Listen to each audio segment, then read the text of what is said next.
প্রাণীর গায়ের রং যাই হোক না কেন, তার দুধের রং সাধারণত সাদাই হয়।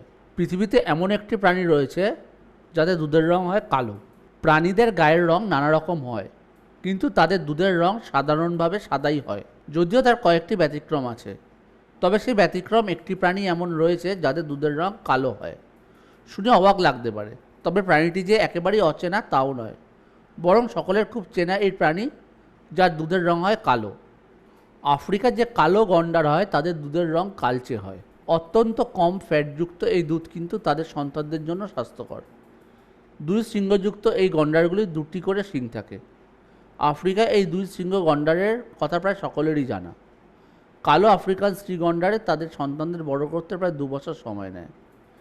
এই সময়কালে তারা সন্তানের যত্নও নেয়, তাদের খুব ধীরে ধীরে বড় করে তোলে।